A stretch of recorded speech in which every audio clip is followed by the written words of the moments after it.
우리는 살면서 수많은 이름을 부르고 또 불리며 살아갑니다. 사실 이름은 단순한 호칭 그 이상입니다. 특히 성경 속에 있는 이름이 그렇죠.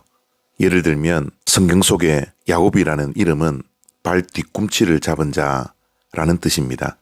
자신의 성공을 위해서라면 남의 발 뒤꿈치를 잡아 끌어내리는 욕심 많은 자였습니다. 자기의 욕심을 이루기 위해서는 상대방을 속이면서까지 자신의 욕심을 채우는 사람이었습니다. 그 이름대로 치열한 경쟁 속에 야곱은 살았지만 하나님께서는 야복 강가 나루터에서 이스라엘이라는 새 이름을 주셨습니다. 그 이후로 그 이름을 가지고 그의 인생은 하나님과 겨루어 이긴 자, 즉 승리자로 삶을 살았습니다. 그런데 정작 내 이름이 힘들고 어려울 때, 낙심 가운데 있을 때 아무리 불러도 대답 없는 이름들 때문에 우리는 때로는 낙심하고 절망합니다. 누가 나 좀 도와줘, 누가 내 마음 좀 알아줘 라고 때로는 외치지만 그 누구도 대답하지 않고 침묵할 때가 참 많이 있죠.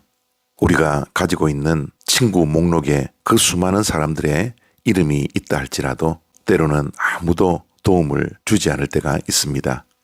오늘 본문 마태복음 1장은 인생의 가장 당황스럽고 두려운 밤을 보내고 있는 한 남자에게 하나님께서 찾아오셔서 두 가지 이름을 선물로 주십니다. 바로 이 두 이름이 오늘 우리의 꽉 막힌 인생을 뚫어줄 비밀이 되는 이름입니다. 과연 그 이름에 어떤 능력이 있기에 우리의 불안과 두려움을 잠재울 수 있을까요? 먼저 첫 번째 이름입니다. 우리가 너무나 잘 알고 있는 이름, 바로 예수입니다. 아들을 낳으리니 이름을 예수라 하라. 이는 그가 자기 백성을 그들의 죄에서 구원할 자이심이라 하니라. 예수라는 이름의 뜻이 무엇입니까? 바로 구원자입니다. 그런데 중요한 것은 무엇으로부터의 구원이냐라는 것입니다. 성경 말씀은 분명히 이렇게 말씀합니다. 그들의 죄에서 구원할 자라고요.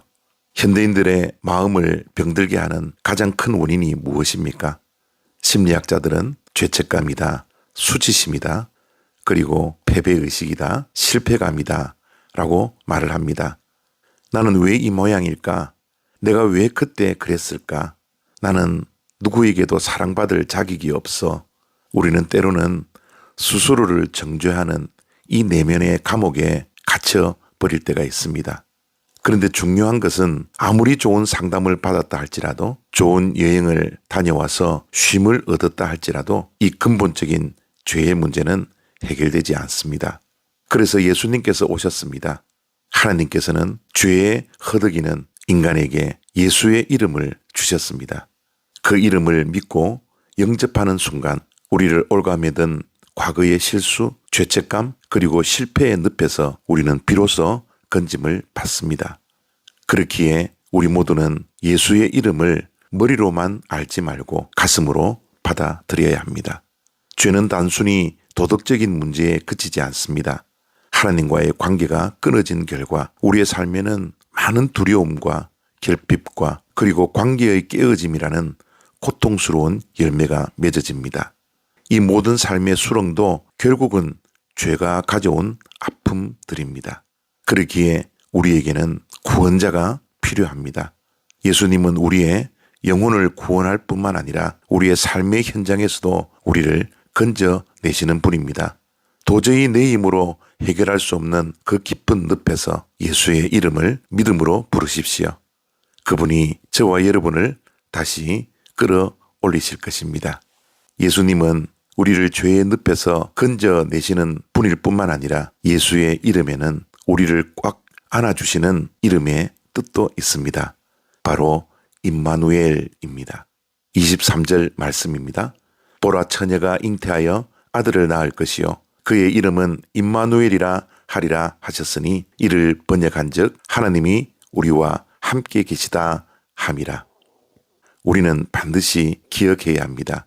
예수님은 우리를 죄에서 구원해 주시는 것에서 멈추지 않습니다.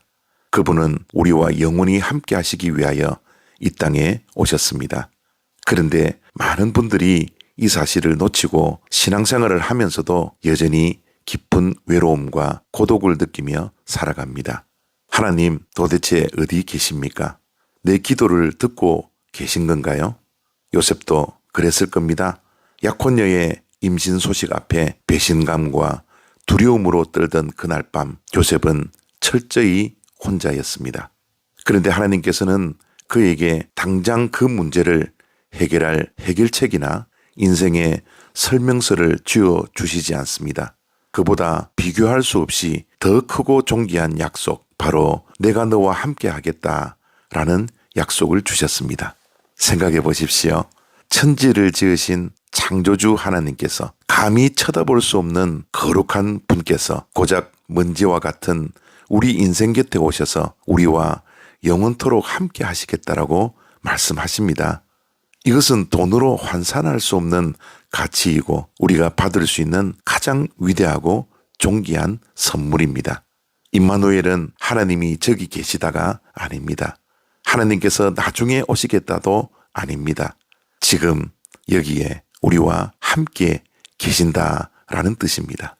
우리가 불안과 염려와 걱정과 두려움으로 잠 못 이루는 그 침대 위에, 억울한 일을 당해 눈물 흘리는 그 직장의 화장실 안에서, 아무도 내 편이 없다고 느껴지는 그 차가운 방 안에서 임마누엘 하나님은 이미 우리에게 와 계십니다.